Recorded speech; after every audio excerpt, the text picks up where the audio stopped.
수요기도에 오신 모든 성도님들을 환영합니다. 성도님들의 가정 위에 예수 그리스도의 은혜와 평화가 늘 함께 하시기를 기원합니다. 이 시간 함께 사도신경으로 신앙 고백하심으로 수요기도를 하나님께 드리겠습니다. 나는 전능하신 아버지 하나님, 천지의 창조주를 믿습니다. 나는 그의 유일하신 아들 우리 주 예수 그리스도를 믿습니다. 그는 성령으로 잉태되어 동정녀 마리아에게서 나시고 본디오 빌라도에게 고난을 받아 십자가에 못 박혀 죽으시고 장사된 지 사흘 만에 죽은 자 가운데서 다시 살아나셨으며 하늘 오르시어 전능하신 아버지 하나님 우편에 앉아 계시다가 거기로부터 살아있는 자와 죽은 자를 심판하러 오십니다. 나는 성령을 믿으며 거룩한 공교회와 성도의 교제와 죄를 용서받는 것과 몸의 부활과 영생을 믿습니다. 아멘. 함께 영상을 보면서 주님께 찬양 드리겠습니다.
은혜로우시고 자비로우신 하나님 아버지, 지난 3일 동안도 은혜 가운데 지켜주시고 예배드리게 하심을 감사드립니다. 사상 초유의 전염병이 온 나라와 세계를 뒤흔드는 가운데도 저희 교회와 성도들을 지켜주심을 감사드립니다. 하나님, 저희들이 더욱더 말씀과 기도를 가까이 해야 되는 때임에도 불구하고 눈물로 무릎 꿇고 기도해야 할 줄 알면서도 기도하지 못함을 용서하여 주시옵소서. 꿀송이보다 더 달고 귀한 말씀을 사랑하게 하시고 예배를 사모하게 하옵소서. 믿는 저희들이나 믿지 않는 백성들이나 하나님 앞에서는 모두 다 죄인임을 깨닫고 낮아지게 하시고 겸손하게 하옵소서.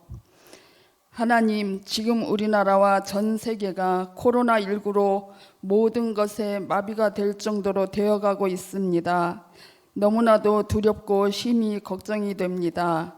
전지전능하신 하나님, 크신 은혜를 베푸시어 속히 치료제와 백신을 개발하게 하시며 평화로운 일상으로 감사하게 하옵소서. 그리하여 온 교회의 예배와 사역들이 하루속히 온전히 회복되게 하셔서 온 성도들이 성전에 모여서 기쁘게 예배드리게 하옵소서. 하나님, 성전에서 예배를 전혀 드리지 못한다는 소식을 들었을 때 가슴이 아프고 눈물이 났습니다. 다행히 온라인 예배라는 수단이 있지만 우리가 여기에 길들여져 성전 예배에 소홀해질까 심히 염려가 됩니다. 저희들이 마음과 믿음을 굳건하게 하여 주옵소서. 하나님, 코로나로 인해 교회가 핍박받는 일이 없게 하시고 당당하게 대처할 수 있는 믿음과 지혜를 주옵소서. 하나님, 이런 때일수록 우리 성도들이 가정과 작정한 태신자를 위한 복음의 열심이 더욱 견고하게 하소서. 또한 목장 모임에 모이지는 못하지만 서로 사랑으로 기도하게 하옵소서. 우리가 한 마음으로 작정한 전도, 선교, 건축, 돌단 쌓기, 일천번제 등을 소홀히 하지 않도록 도와주옵소서. 하나님, 몸이 아파 성전에 나오지 못하는 성도들을 치료하여 주옵소서. 해외에서 사역하는 선교사님들의 건강과 환경을 지켜주시고 우리가 기도와 물질로 늘 후원하게 하옵소서. 말레이시아 메실라오 지역에 교회를 세우게 하심을 감사드립니다. 잘 마무리될 수 있도록 안전하게 지켜주옵소서. 하나님, 사랑하는 담임 목사님이 코로나로 인해 마음이 힘드실 줄 압니다. 우리 목사님과 그 가정을 불꽃 같은 눈동자로 지켜주시고 힘주시고 능력 주셔서 우리 성도들과 함께 이 역경을 잘 이겨나가시는데 조금도 부족함이 없도록 영과 육을 지켜주옵소서. 수고하시는 부목사님들과 전도사님들께도 같은 은혜로 지켜주옵소서. 오늘 말씀을 통해 가정이 성전이 되고 주님과 대면하는 삶을 살아내게 하옵소서. 우리를 사랑하시어 우리의 죄를 사해 주신 예수님의 이름으로 기도드립니다. 아멘. 교회 소식을 전해드립니다. 정부와 총회 지침을 따라 우리 교회는 9월 1일까지 모든 예배를 온라인으로 드립니다. 조속한 시일 내에 또 예배와 모든 사역들이 정상화될 수 있도록 기도 부탁드립니다. 혹시 변동사항이거나 또 조정사항이 발생 시 문자를 통해 공지해 드리도록 하겠습니다. 이 시간 함께 주님의 말씀을 보겠습니다. 함께 볼 말씀은 출애굽기 1장 7절 말씀입니다. 이스라엘 자손은 생육하고 불어나 번성하고 매우 강하여 온 땅에 가득하게 되었더라. 아멘. 전에 오후 찬 예배 때 창세기 5장과 11장의 족보를 보면서 그 안에 있는 비하인드 스토리를 살펴본 적이 있습니다. 평균 나이를 비교하면서 인간의 수명이 반타작 났다는 것을 보았는데요. 기억이 나시는지요? 오늘은 그 비하인드 스토리 시리즈의 두 번째로 인구수에 대해서 살펴보겠습니다. 원래 오후 찬 예배가 온라인 예배로 드리게 되면 비하인드 스토리를 볼 예정이었는데요. 지난주만큼은 다른 말씀을 보았습니다.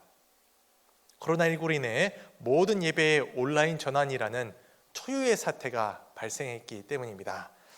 온라인 전환으로 인해 주일에 또 여유가 있는 그 시간을 어떻게 보내면 좋을지 생각해 보기 위해 다른 말씀을 보았고 앞으로는 계속 이 시리즈를 보도록 하겠습니다. 오늘 수요기내에는 주일에 보지 못한 그 말씀을 함께 살펴보겠습니다. 창세기 내용은 50장에 있는 요셉의 죽음으로 끝납니다. 출애굽 1장에는 야곱이 애굽으로 데려간 사람들에 대한 언급이 있고 오늘 읽은 말씀이 나옵니다. 오늘 읽은 이 말씀은 굉장히 많은 것을 담고 있습니다. 첫 번째로 창세기 50장에서 출애굽기 1장은 한 장 차이인데, 성경책에서도 보면 딱 이렇게 종이 한 장을 넘긴 것 뿐인데요, 실제로는 400년이라는 어마어마한 시간이 지나갑니다. 마치 타임머신처럼 우리가 종이 한 장을 넘어가면서 400년이라는 시간을 건너뛴 것입니다. 오늘 말씀이 담고 있는 두 번째 내용은 약속입니다. 우리가 읽은 말씀은 쉽게 넘어갈 수 있는 구절이 아니라 어떤 약속이 이루어졌는지 살펴보아야 하는 구절입니다. 그래서 이 시간에는 이 두 가지에 대해 한번 면밀하게 살펴보도록 하겠습니다. 앞에서 제가 400년에 대해서 말씀드렸습니다. 400년이라는 걸 어떻게 알 수 있을까요? 바로 성경에 있기 때문입니다. 창세기 15장 13절에서 주님께서는 400년이라고 친히 말씀해 주십니다. 물론 성경에는 애굽에 있던 기간이 430년이라고 하는 구절도 있습니다.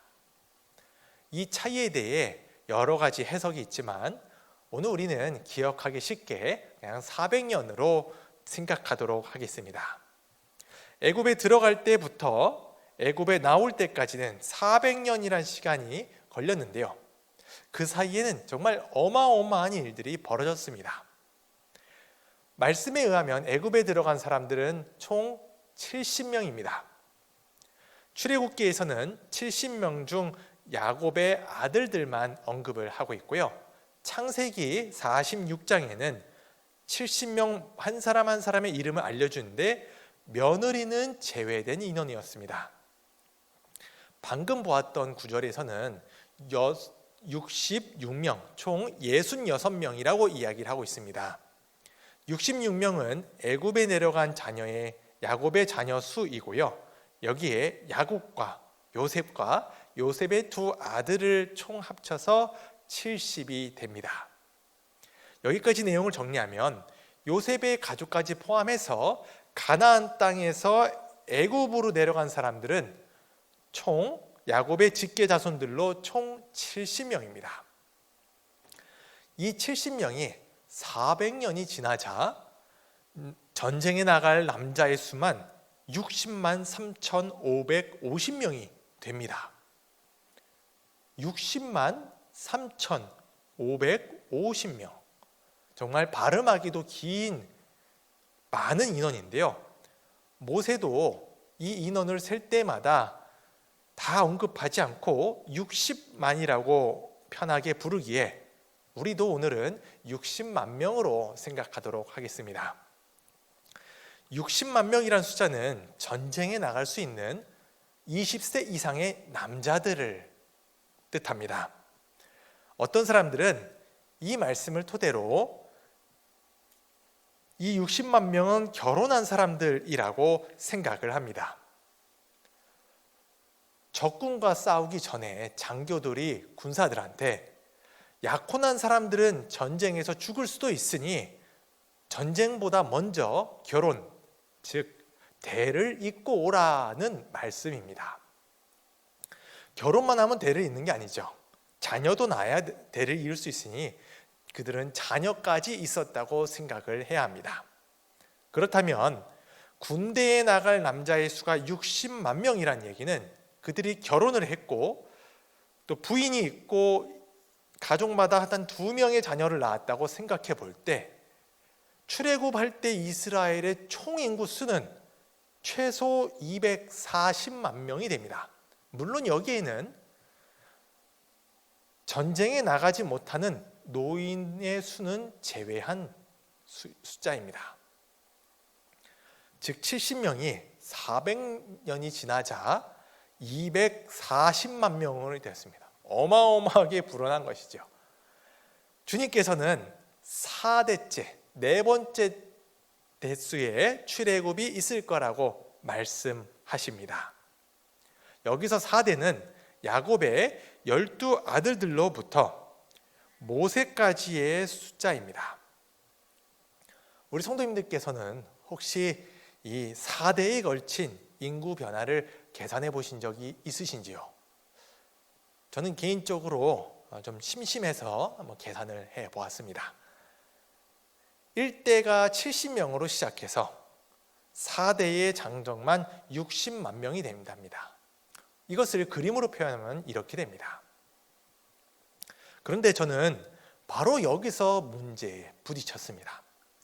1대의 70명이 각각 12명을 낳고, 그러니까 2대가 각각 12명씩 나오고, 또 2대가 각각 12명씩 낳고, 3대를 낳고, 3대도 각각 12명씩 자녀를 낳는, 그래서 1대부터 3대까지 모두 12명씩을 낳았다고 가정하고 계산해 보면 12만 960명이 됩니다.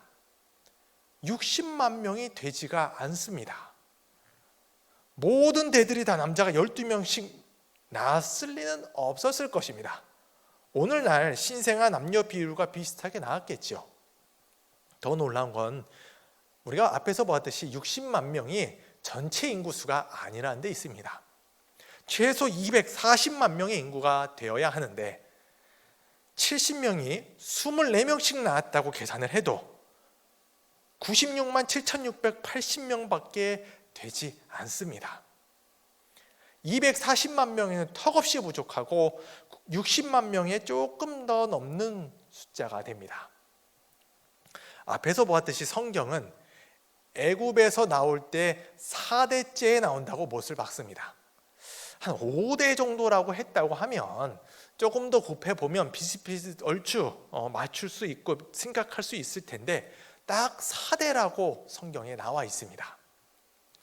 70명이 그것도 70명이 12명씩 각각 다 4대에 걸쳐서 낳는 것도 사실은 상상이 되지가 않는데 여기에 우리가 하나 더 생각해야 될 부분이 있습니다. 70명이라는 숫자에는 모두 다 남자가 아니라는 사실입니다. 제가 창세기에 나온 명단을 표로 정리해 보았는데요. 빨간색은 죽거나 아니면 요셉의 자녀라서 66명에 포함이 안 되는 인원이고, 파란색은 여성을 뜻합니다. 바로 세라와 디나죠. 이게 왜 문제가 되냐면 계수됐던 60만 명의 장병은 디나의 자손이 포함되어 있지가 않습니다. 60만 명은 오로지 12아들들의 12지파의 자손들만 계수가 된 숫자입니다. 쉽게 말씀드리자면 70이라고 계산했던 거기서 우리가 70으로 하면 안 되고 여성의 수를 빼고 거기에 70엔 야곱까지 포함이 되니까 야곱도 한 명 빼서 총 67명의 4대를 계산했었어야 합니다. 70명으로 계산을 해도 240만 명은커녕 60만도 안 되는데요. 만약 67명으로 계산하면 더 적어지겠죠. 그래서 오늘 말씀 우리가 생각해 보면 이것은 정말 이 400년이라는 시간 동안 우리가 생각할 수 없는 방법으로 주님께서 이스라엘 백성들의 수를 어마어마하게 불어나게 역사하셨다는 것을 의미합니다. 12명씩 낳았는지 아니면 24명씩 낳았는지 모르지만 우리가 알 수 없는 방법으로 주님께서는 야곱의 후손들이 한 나라를, 한 민족을 이룰 수 있을 만큼 크게 늘려주셨습니다. 무엇 때문이었을까요? 오늘 우리가 봐야 되는, 오늘 말씀이 담고 있는 두 번째 주제, 바로 약속입니다. 하나님께서는 아브라함에게 하늘을 보라고 하시며 별을 세어보라고 하십니다. 그리고 이렇게 말씀하십니다. 너희 자손이 저 별처럼 많아질 것이다. 그런데 그 별처럼 많아지는 데는 시간이 조금 걸립니다. 하나님께서는 별을 보고 있는 아브라함에게 또 이렇게 말씀하십니다. 너희 자손이 400년 동안 괴로움을 받을 것이다. 그러나 너희 자손을 종살이게 한 그 나라를 내가 반드시 벌할 것이며 나올 것이다. 이렇게 말씀하십니다. 그 약속이 나중에 성취가 되는데 군대 나갈 수 있는 남자만 60만 명, 전체는 240만 명 이상의 인구로 약속이 이루어졌습니다. 물론 어떻게 그렇게 늘었는지에 대해서는 우리가 인식하지 못하고 계산할 수도 없고 우리가 알 수도 없는 방법으로 이루어졌습니다. 하나님께서 그분의 나라를 아무도 모르게 이루어 가시고 또 만들어 가시는 것들을 보면 예수님께서 하셨던 바로 이 말씀이 기억이 납니다. 하나님의 나라는 사람의 씨를 땅에 뿌린 것 같으니 그가 밤낮 자고 깨고 하는 중에 씨가 나서 자라되 어떻게 그리 되는지를 알지 못하느니라. 예, 그렇습니다. 하나님의 나라는 이렇게 우리가 상상할 수 없는 방법으로, 때로는 우리의 어떤 이런 지적 능력을 훨씬 벗어나는 방법으로 하나님께서 역사를 하십니다. 전능하신 분의 방법으로, 그리고 그분의 때에 그 약속을 성취하십니다. 이 많은 모든 것을 담고 있는 그 구절이 출애굽기 1장 7절 말씀입니다. 이 말씀은 그냥 이렇게 쭉 읽고 쓱 지나가는 구절이 아니라 창세기의 전체의 내용이 한 문장으로 요약된 엑기스 중에 엑기스입니다. 그냥 숫자가 늘었구나 정도로만 볼 구절이 아니라 이게 언약의 성취를 이렇게 표현했구나라는 걸 우리가 캐치해내야만 합니다. 사실 오늘 말씀은 야곱에게 주셨던 약속, 또 아브라함에게 사대만에 나오게 하셨던 그 약속을 넘어서서 아담에게 주셨던 그 약속, 생육하고 번성하여 땅에 충만하라는 그 약속이 이루어진 것이기도 합니다. 아시다시피 애굽에 있었던 400년이라는 기간은 즐겁고 평안했던 시기가 아닙니다. 종이었었고 성을 쌓아야 했던 힘든 기간이었습니다. 비록 야곱의 후손들은 그런 삶이었지만 그것은 주님의 약속을 이루는데 아무 문제가 되지 않았습니다. 오히려 그 문제는 정반대로 어려움 속에서 계산이 안 될 정도로 인구가 많아지는 주님의 역사로 바뀌었습니다. 우리는 코로나19라는 어려움 속에서 살아가고 있습니다. 강제적으로 모임이 금지가 되고요. 사회와 경제적으로도 흔히 우리가 숨쉬기가 힘들다고 할 정도로 지금 어려운 시기에 봉착해 있습니다. 어찌 보면 애굽에 있던 이스라엘 백성들의 삶처럼 어려운 시기입니다. 그렇지만 우리는 이 시기에도 하나님께서 그분의 나라를 이뤄가고 계시고 또 만들어 가시는 분임을 기억해야 합니다. 그분의 약속은 변하지 않고 그분의 약속은 우리의 지금의 삶의 어떠한 어려움이 영향도 끼치지 못하기 때문입니다. 김이곤이라는 교수님께서 신의 약속은 파기될 수 없다라는 책을 쓰셨습니다. 저는 개인적으로 이 책의 제목을 참 좋아합니다. 신의 약속은 파기될 수 없다.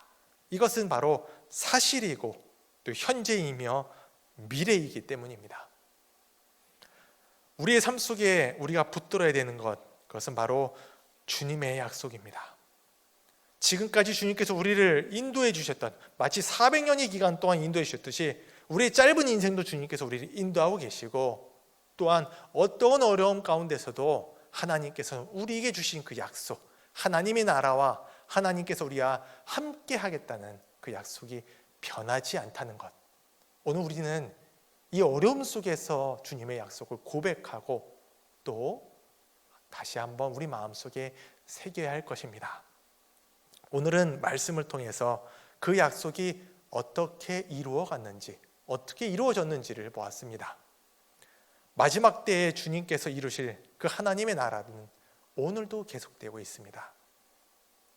오늘도, 그리고 남은 이 한 주도 우리 삶 속에서 그래, 하나님께서 오늘도 살아계시지라는 그 고백을 드리며 주님을 신뢰하며 또 그 하나님의 나라를 소망하며 살아가는 저와 우리 모든 성도님들이 되시길 바랍니다. 우리 그렇게 살겠다는 고백으로 찬송가 301장을 함께 찬양하겠습니다.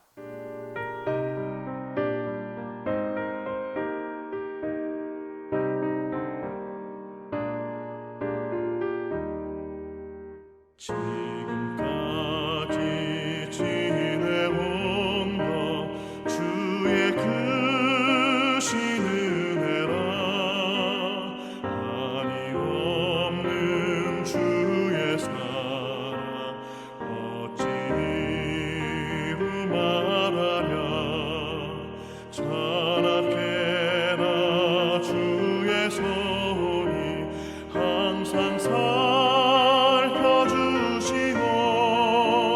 모든 일을 주 안에서 형통하게 하시네. 맘도 연약하나 새 힘 받아 살았네. 물붓듯이 부으시는 주의 은혜 족하다. 사랑 없는 거리에 나 험한 산길을 갈 때 주의 손을 굳게 잡고 찬송하며 가리라.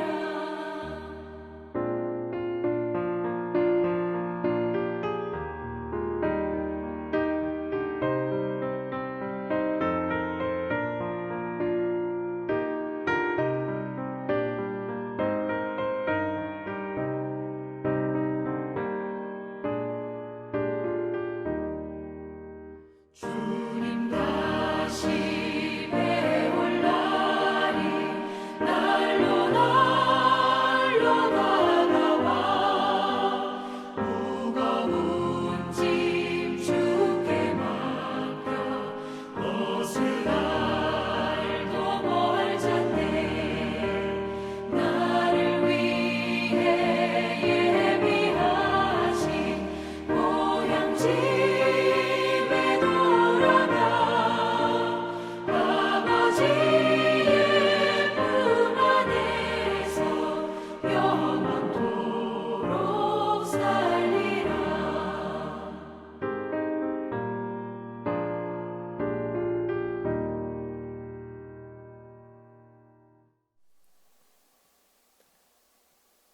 같이 기도하겠습니다.